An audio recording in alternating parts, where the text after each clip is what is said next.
مناسب نہیں ہے۔ تو پہلا سوال تو یہ ہے۔ دوسرا سوال یہ ہے کہ قبلہ نے جیسے کہ فرمایا آقا صلی اللہ علیہ وسلم جو ہیں وہ کافروں کے لیے ہی رحمت للعالمین ہیں، تو ہمیں اس کو کس نظریے سے دیکھنا چاہیے؟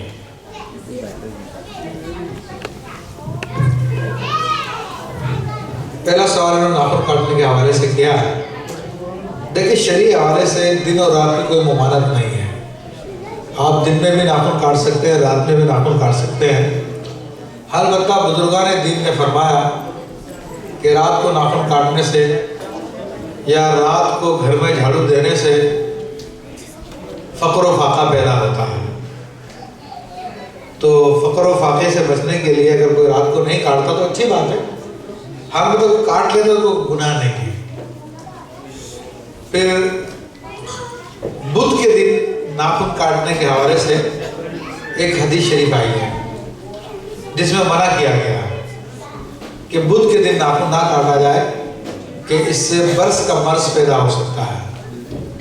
اگرچہ کہ سند کے اعتبار سے وہ حدیث موضوع ہے، گھڑی ہوئی ہے، لیکن علماء فرماتے ہیں کہ اگر اس کی رعایت کر لی جائے تو اس میں کوئی حرج نہیں ہے۔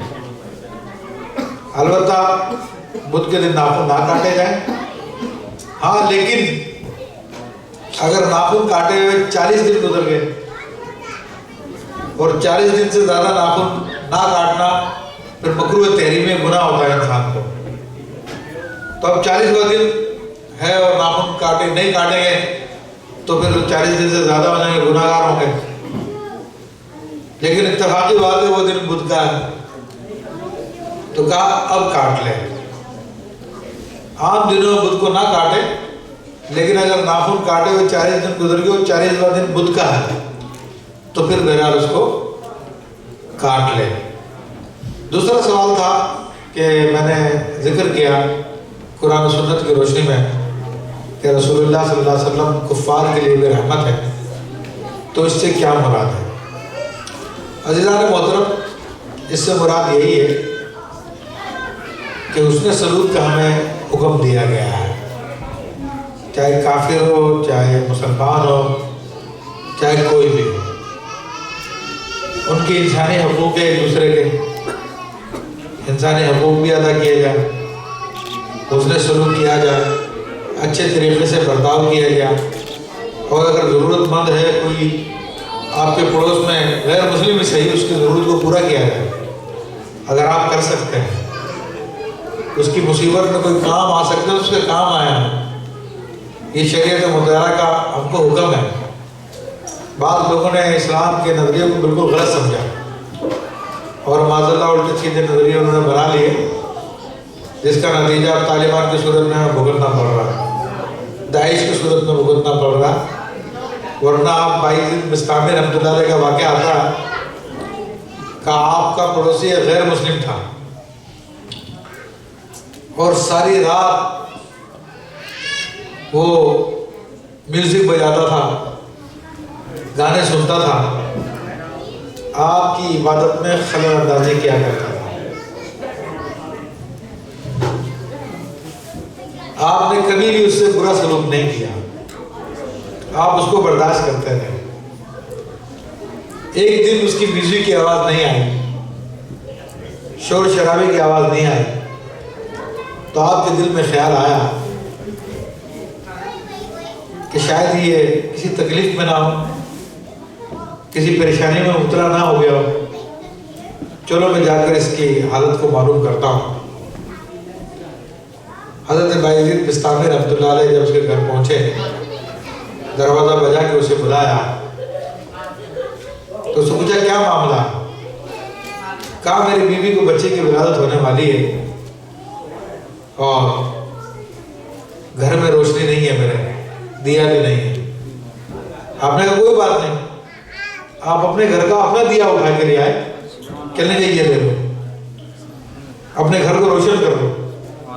اس نے کہا حضور میرا گھر بعد میں روشن کیجیے گا، پہلے میرا دل روشن کر دیں کہ میں آپ کے ساتھ اتنا برا سلوک کرتا رہا اور آپ نے میرے ساتھ یہ رویہ کیا۔ تو عزیزان محترم، یہ اس لیے اسلام نے ہمیں اس کے سلوک کا حکم دیا ہے کہ لوگوں کے ساتھ جب اچھا رویہ اپنائیں گے تو پھر سارے کے سارے معاملات درست ہو جائیں گے۔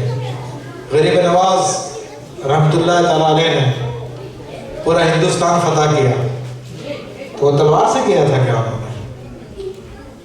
وہ تو یہ اپنے حسن سلوک سے کیا تھا، اپنی محبت سے انہوں نے فتح کیا تھا سب کچھ، اور ایسا فتح کیا آج تک فتح ہے، آج تک لوگ ان کے بارگاہ میں حاضر ہوتے ہیں۔ تو یہ اصل چیز ہے۔ یہ ایک سوال ہے میرے پاس، اس میں آپ کو جنہوں نے بھی پوچھا ہے ایکسپلین کرنا ہوگا کہ لکھتے ہیں انٹرنیٹ پر گھر لینا کیسا ہے یہاں پر؟ انٹرسٹ پہ، اچھا انٹرسٹ پہ گھر لینا کیسا ہے یہاں پر؟ کیا کافروں سے انٹرسٹ لے سکتے ہیں؟ دیکھیں، اس مسئلے کے بارے میں میری تفصیلی کتاب ہے، اردو میں ہے، اس کا نام غیر مسلم ممالک میں سود اور مارٹگیج کا شرعی حکم،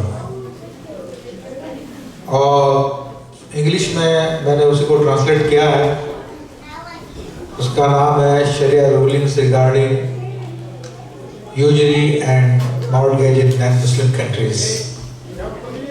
اس کتاب کے اندر میں نے اس مسئلے کو نہایت ہی تفصیل کے ساتھ بیان کیا ہے، اور اس کا جواز لکھا ہے کہ غیر مسلم سے اگر مسلمان غیر مسلم کی بینک سے اگر مارٹگیج کرتا ہے تو وہ جائز ہے، اور یہی امام اعظم ابو حنیفہ رحمۃ اللہ علیہ کا فتویٰ ہے، یہی فقہ حنفی کا فتویٰ، فقہ حنفی کی تمام کتابوں کو اٹھا کے دیکھ لیں، اس میں یہی فتویٰ موجود ہے۔ اور مختصر اس کی ہے، آج بھی میں نے جب کسی کے سامنے بات ذکر کی تو کہنے کا حضرت وہ سود کا حکم تو یہ کہ تو اللہ سے جنگ کرنا ہے، تو کس طرح جائز ہو سکتا ہے؟ تو میں نے کہا بالکل، سود لینا کہنا اللہ سے جنگ کرنا ہے، اس کو کوئی شک نہیں ہے، لیکن جب سود ہوگا تو جنگ ہوگی نا۔ میں نے کہا اگر تم کسی ہندو لڑکی سے شادی کرو تو تمہارا نکاح ہو جائے گا؟ کہنا نہیں۔ میں نے کہا یار تم حجاب قبول کرا رہے ہو، وہ قبول کر رہی ہے، تم حجاب کر رہے ہو، قاضی صاحب خطبہ پڑھ رہے ہیں، سب کچھ ہو رہا ہے، گواہ موجود ہے، پھر نکاح نہیں ہو رہا؟ کہا نہیں، مسلمان کا نکاح تو مسلمان سے ہو سکتا ہے، غیر مسلم ہندو سے نہیں ہو سکتا۔ میں نے کہا تم بات پہ آؤ، میں تمہیں بتاتا ہوں کہ سود بھی دو مسلمانوں کے بیچ میں ہی ہوتا ہے۔ رسول اللہ صلی اللہ علیہ وسلم کی حدیث ہے لا ربا بین المسلم والحرب سما، کہ مسلمان اور غیر مسلم کے درمیان میں سود نہیں ہوتا، یہ حدیث شریف ہے، یہی امام اعظم کی دلیل ہے۔ البتہ شافعی ہے، مالکی ہے، حنبلی ہے، ان کے نظریات میں امام ابن حنبل کی بھی دو روایت ہیں، ایک روایت کے مطابق جائز ہے، ایک میں منع کرتے ہیں۔ شوافوں میں بھی، مالکی میں بھی اس طرح دو روایتیں ہیں، لیکن جو ہمارے امام اعظم جن کو ہم مانتے ہیں ان کے نزدیک جائز ہے، اور اس کتاب میں میرے تمام دلائل کے ساتھ اس کو لکھا، اور آج تک اس موضوع پہ جن جن لوگوں نے اس کو ناجائز لکھا تھا ان سب کے دلائل میں نے جمع کیے ہیں، انٹرنیٹ سے سرچ کیے، کتابوں سے لیے، انہوں نے دلیلیں دی تھی کہ یہ دلیلیں ناجائز ہونے کی، ان تمام کے دلائل کا میں نے جواب لکھا قرآن و سنت کی روشنی میں، اور اس کو پروف کے 8 سال ہو گئے لکھے کتاب، آج تک کسی نے اس کا جواب نہیں لکھا، آج تک کسی نے اس کا جواب نہیں لکھا۔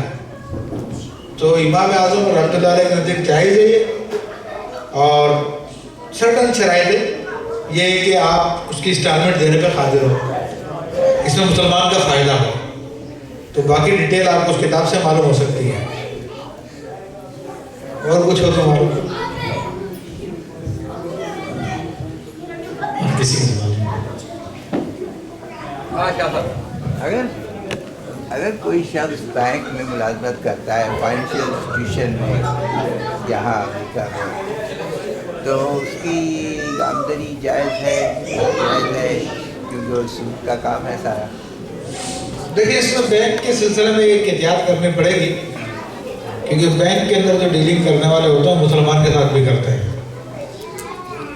تو ہم نے جو مسئلہ بتایا ہے وہ ڈائریکٹ غیر مسلم مالک ہے تو اس کے ساتھ مسئلہ ہے، لیکن جب مسلمان اس کام کو مسلمان کے ساتھ کرے گا یا مسلمان کا شیئر اس میں ہوگا تو پھر یہ منع ہوگا، پھر اس کے لیے منع ہوگا۔ لیکن بینک کی تفصیل ہے، مفتی وقار علیہ رحمۃ اللہ تعالیٰ نے لکھا کہ بینک کی تمام جابس ناجائز نہیں ہوتی، بلکہ وہ جابس جن میں سود لینا پڑے یا سود کے ڈاکومنٹ لکھنا پڑے یا سود پہ گواہی دینی پڑے تو ان کی جابس حرام ہے۔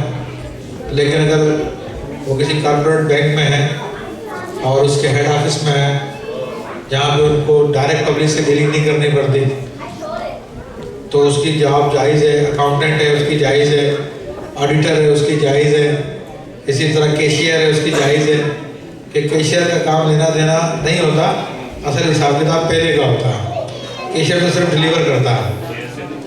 تو یہ چند جابز ایسی ہیں جن کا جواز ہے، یا بڑی بینک ہوتی ہیں تو بعض لوگ اس کے اندر سارے کے سارے اس کے اسٹیشنری کے ذمہ دار ہوتے ہیں، بعض جو اس کی مینٹیننس کے آفیسر ہوتے ہیں، بعض کسی کام کے آفیسر ہوتے ہیں، تو اس لیے بڑی تفصیل ہے اس کے اندر۔ یہ اصول میں نے بتا دیا، 4 کی حرام ہے: سود لینے والا، سود دینے والا، سود کے ڈاکومنٹ لکھنے والا اور اس ڈیلنگ پہ گواہی دینے والا۔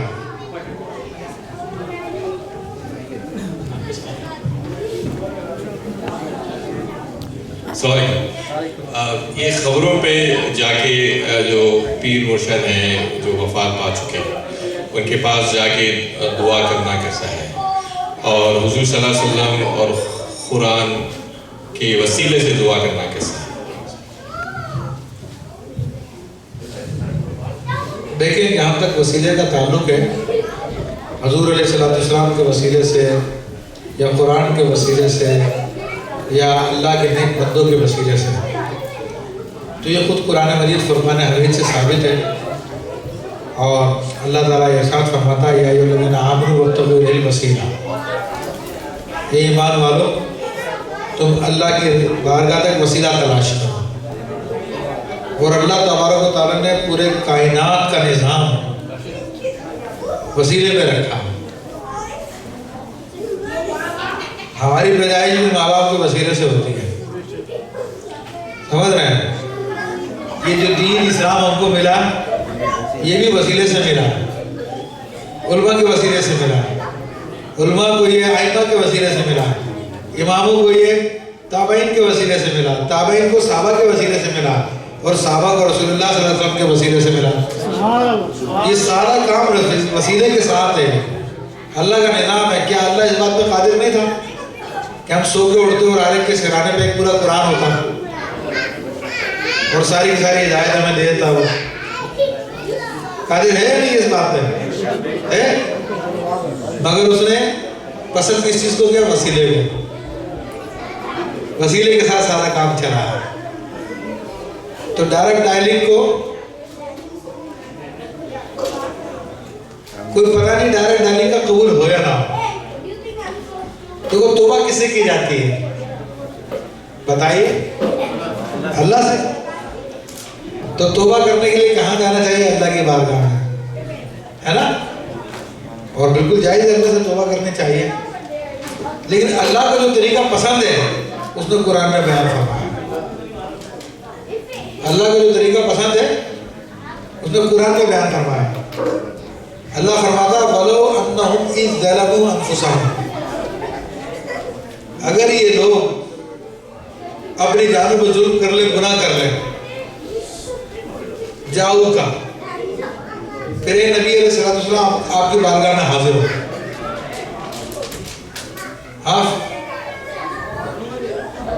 وَاسْتَغْفَرَ لَهُ الرَّسُولُ،